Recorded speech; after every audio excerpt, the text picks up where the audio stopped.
let's just talk a little bit about the radio project. Yeah. One of the requirements, sort of kind of my hire, was to sort of work and develop audio for the College of Communications. Before that, we did not really have an established audio component as part of the college's program. My background is radio. I have been actively in radio broadcast on air during the first part of my non-teaching career for about 15 years. And then I went into a managerial position as program manager at that station. And then I moved to the United States, moved to the United Arab Emirates, where, I'm teaching and developing this. The project is sort of split up into two phases. One is to determine, can we have a course in audio production?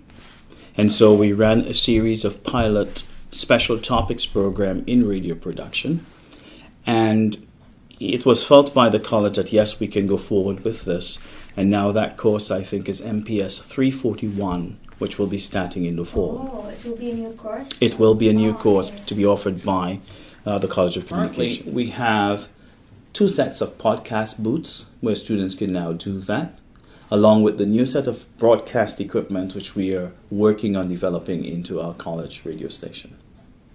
Now, the aspect of the college radio station that is not 100% formalized is what programming it would play. We are hoping in our proposal for it to be streaming, since many of you have cell phones already, so you have the end devices, you can listen. And how we're going to, in terms of develop these programs and have students manage these programs and have the whole Zagel being part of it. My responsibilities are to try to get that developed, and we're at a very advanced stage of developing that.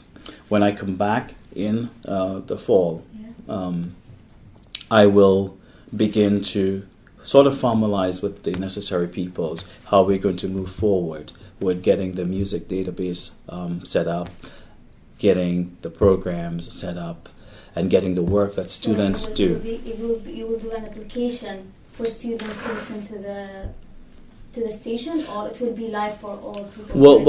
Well, currently, once we determine the method of streaming, one of the better ways would be to have an application, yes. That would be one of the things you do. But currently you can listen to it.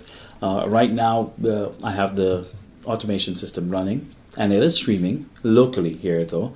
And you can listen to it. If you know where to go, you can listen to it. We can, on any of our website, put a link for you to click, and you can listen to it, because most of these devices have the players already built in. But an app, definitely. Now, in terms of designing an application, that would have to come later, because then the determination of what the station would be called, the slogans and all the marketing stuff, the colors and what we would be using, that would have to be determined. Like I said before I came here on staff, there were no real audio being done in the courses. There was video. Video was well established. And just as a background, when I came, one of the first courses I taught was COM311 Side Media Lab 1. And in that course, I included a module for podcasting with GarageBand. I think every other professor and every other sections of that course kept that module where students create a podcast.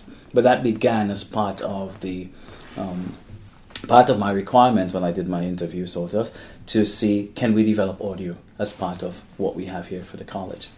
And like I said earlier on, the answer is actually yes. And we are going to go forward, and hopefully, inshallah, the administrators will approve our proposal when we do submit it for us to have a streaming radio station for the students. I think the student will like this idea. If you want to get pictures of 015, I can take you down there. Do you have camera? Yeah. Okay, so that might be good. We can take you down, and I can let you have some pictures. Yeah, for the center. Okay. Okay. Thank you. All right, that's good. Let's go. Yeah, we're good.